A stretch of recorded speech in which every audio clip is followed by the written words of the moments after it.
Bonjour à tous, aujourd'hui je vous propose donc Sciences Po, le concours 2018, l'épreuve de maths. Donc ça c'est la partie des vrais ou faux.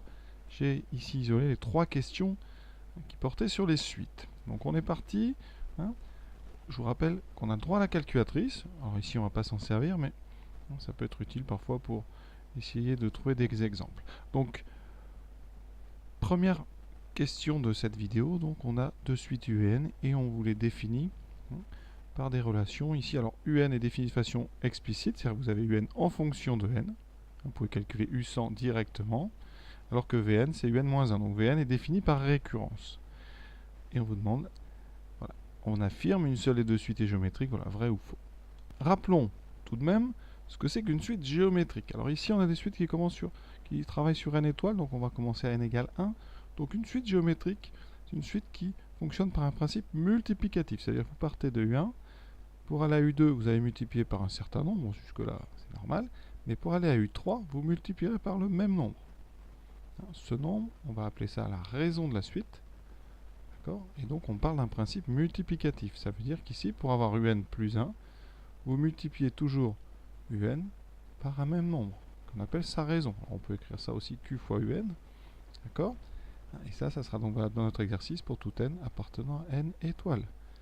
Ensuite, on arrive donc sur une formule de type général. Ça, c'est donc une formule définie par récurrence. On a une formule explicite. Si vous avez une suite géométrique, vous pouvez en déduire que UN, c'est le premier terme, donc ici U1, fois Q puissance N-1. Si la suite démarre à U0, ça sera U0 fois Q puissance N. D'accord? Bon, là, ici, nous, on est dans le cas U1. Pour montrer qu'une suite est géométrique, ce n'est pas toujours facile. Il faut montrer que la relation de récurrence est sous la forme Q fois UN. Il faut montrer donc une généralité. Pour montrer qu'une suite n'est pas géométrique, ça c'est plus intéressant. Il suffit par exemple, dans notre cas, on va calculer U2 sur U1. D'accord? U2 sur U1, ça va donner un certain nombre. Et on va calculer U3 sur U2. Si la suite est géométrique, vous aurez à chaque fois le même nombre, le quotient, c'est-à-dire la raison. Voilà. Pourquoi on l'a appelé ça Q? C'est le quotient entre un terme et son précédent. Donc si bien, vous avez ça qui est différent, alors la suite n'est pas géométrique. Donc avec 3 termes de la suite, vous pouvez montrer qu'une suite n'est pas géométrique. S'il y avait égalité, alors vous ne pourrez pas en conclure qu'elle est géométrique, parce que ça pourrait très bien être géométrique sur les 40 premiers termes et après ne plus l'être. Donc on va se servir de ça pour peut-être montrer qu'une des deux n'est pas géométrique. Alors attaquons-nous à la première suite UN. On va calculer ces premiers termes. Donc, combien vaut U0? Non, combien vaut U1, le premier terme? Ça sera donc, ici, on aura un 1, donc la plus grosse puissance ici, ça sera donc, on aura 2 plus 2 puissance 1. C'est important de voir comment les suites fonctionnent. Si vous utilisez le symbole avec la sommation, vous aurez donc ici U1 qui sera 2 plus la somme de k égale 1 à 1 des 2 puissance k, et on retrouve 2 plus 2. Donc ça fait 4. Pour U2, on aura 2 plus 2 plus 2 au carré, ce qui donne donc 2 plus 2 plus 4, ça fait 8. Jusque là, évidemment, on a U2 sur 1 qui vaut 2. On peut avoir l'impression qu'on multiplie par 2. Mais évidemment, entre deux termes, il y a toujours un coefficient. Donc là, pour l'instant, on n'a rien appris. U3.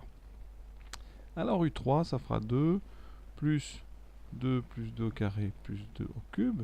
C'est-à-dire qu'on rajoute 8 à la précédente, on trouve donc 16.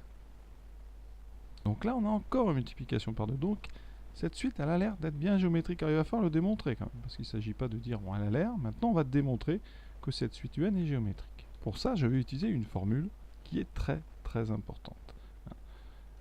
Il faut savoir que 1 plus Q carré jusqu'à Q puissance N, là, quand Q est différent de 1, c'est une formule très importante, c'est la somme des puissances d'un même nombre, ça fait Q puissance N plus 1 moins 1 sur Q moins 1. Ici, on a évidemment 2 plus 2 au carré. On a à peu près ça, sauf que on n'a pas le 1. D'accord? Donc ce qu'on peut faire, de façon simple, c'est de factoriser par 2. Ça fait 1 plus 2, sauf qu'ici on ira jusqu'à la puissance n-1. Donc, quand je vais appliquer ma formule, j'adapte. Ça fait 2 fois quoi? Q puissance n plus 1, donc Q vaut 2. Ça fera donc 2 puissance n moins 1 sur 2 moins 1. 2 moins 1, ça fait 1. Il me reste 2 fois 2 puissance n moins 1. Donc, on va mettre ça dans UN. UN, c'est donc, quel que soit n supérieur ou égal à 1, c'est donc 2 plus cette parenthèse que je viens d'évaluer, qui est 2 fois 2 puissance n moins 1. Si je développe, ça fait donc 2 fois ça, moins 2. Les deux s'annulent, il me reste 2 fois 2 puissance n.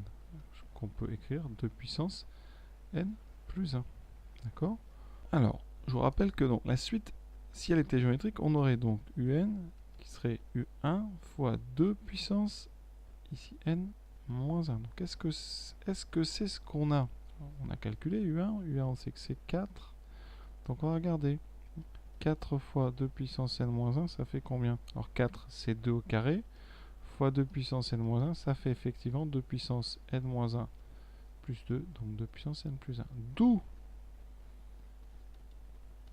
pour tout n supérieur ou égal à 1, on a donc un qui s'écrit u1 fois 2 puissance n moins 1, donc un est géométrique de raison 2 avec un premier terme u1 qui est égal à 4. Maintenant, regardons Vn. Alors, Vn, on va calculer les premiers termes. V1, c'est u1 moins 1. C'est de dire 4 moins 1, 3. V2, c'est u2 moins 1. Donc 8 moins 1, ça fait 7. V3, u3 moins 1, ça fait donc 16 moins 1, qui donne 15. Alors regardons un petit peu les progressions. Pour aller de V1 à V2, vous voyez, on va regarder. Quelle est la multiplication? C'est donc V2 sur V1, c'est-à-dire 7 tiers. Donc pour aller de V1 à V2, on multiplie par 7 tiers. Pour aller de V2 à V3, on va multiplier par V3 sur V2, c'est-à-dire 15 sur 7. Et vous voyez que ces deux rapports sont différents. 7 sur 3, c'est plus grand que 2. 15 sur 7, ah si, 7, c'est aussi plus grand que 2. Alors, est-ce que 7 sur 3 et 15 sur 7, c'est différent? Alors, on peut évaluer à la calculatrice. Sinon, on met tout sur 21. Donc, on multiplie par 7, ça fait 49 sur 21. Et là, je multiplie par 3, 45 sur 21. Donc, eh bien, le rapport V2 sur V1, il est différent du rapport V3 sur V2. Donc, ce n'est pas la même multiplication pour passer de V1 à V2 que celle pour passer de V2 à V3. Donc, Vn n'est pas géométrique. Affirmation, une seule des deux géométriques. Eh bien oui, une seule des deux géométriques, c'est la suite, on a dit un. Donc l'affirmation, elle est vraie. Question plutôt difficile quand même pour démarrer. Deuxième question de cette vidéo, donc on prend une suite telle qu'il existe L, telle que la limite de n fois un, ça soit L.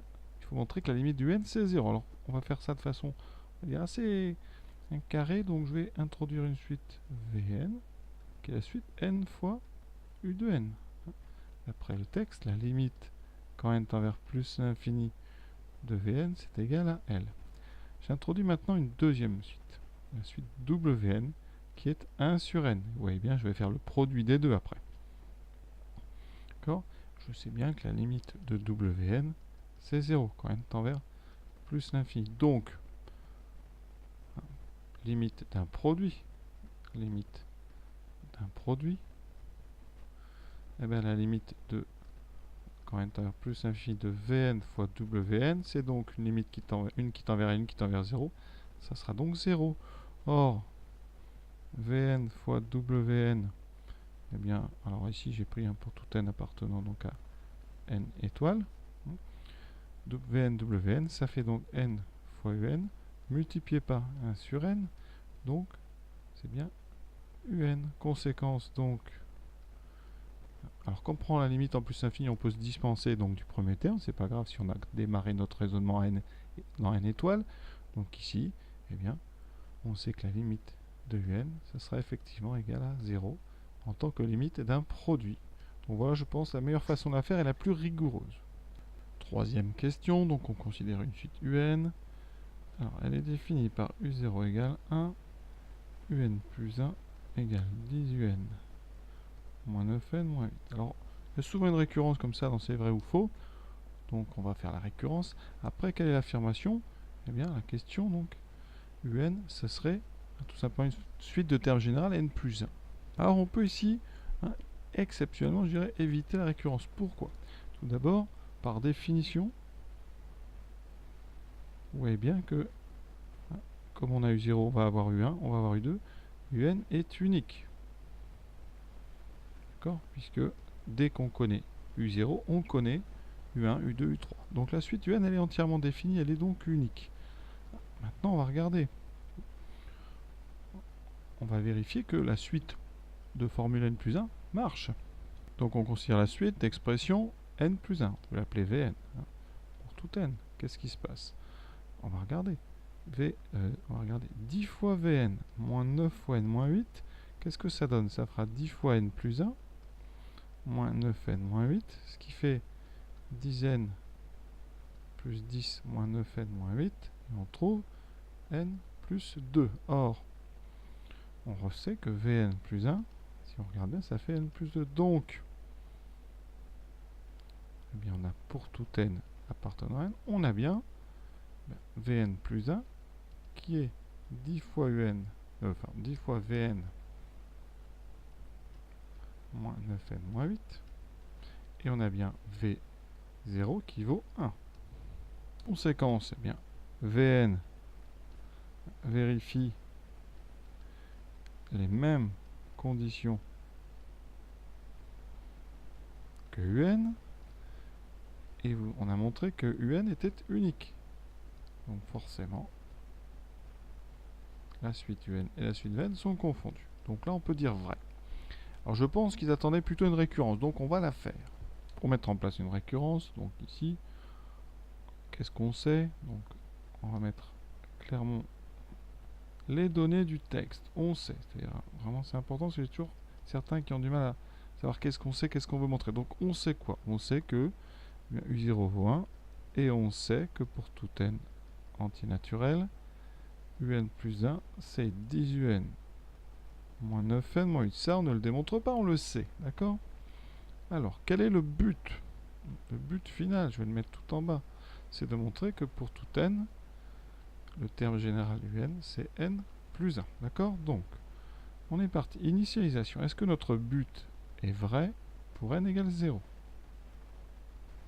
Nous, on montre pour n appartient à n, on commence à 0. Donc, pour n égale 0, combien vaut U0? U0 égale 1. Combien vaut n plus 1? N plus 1 est égal à 0 plus 1 vaut 1. Donc, ça veut dire que U0 est bien égal à 0 plus 1. Ça veut dire que la propriété, elle est vraie. Le but est vrai pour n égale 0. Donc, initialisation, parfait. Alors, l'hérédité, donc c'est là que ça commence. On va regarder notre but et on va le supposer vrai. Donc, on suppose que pour un certain n, voilà, on suppose que UN est bien égal à n plus 1. Voilà. Juste pour n, hein, pour un certain n. Et qu'est-ce qu'on doit montrer maintenant? Alors, il y a le but de la récurrence finale et il y a l'objectif de notre hérédité ici. Donc quel est le but dans notre hérédité? C'est de montrer, on veut montrer, bien qu'en supposant ça, et on veut montrer qu'alors UN plus 1 vérifiera bien notre but final, c'est-à-dire UN plus 1 doit être égal à n plus 1 plus 1, donc n plus 2.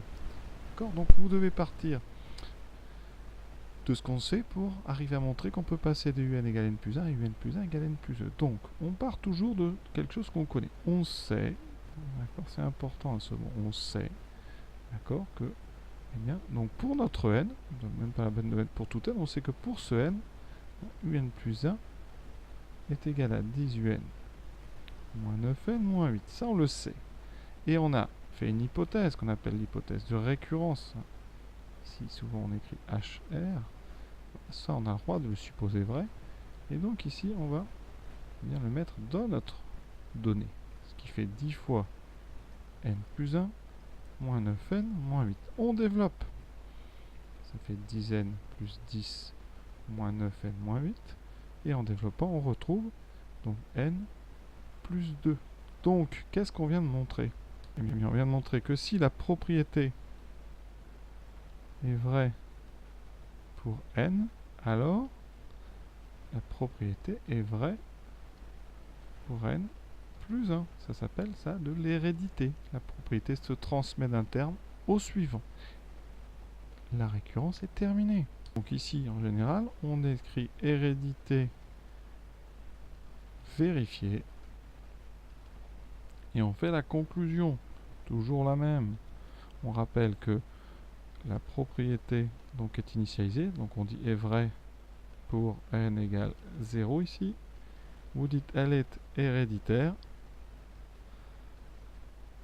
Et donc, conclusion, elle est vraie.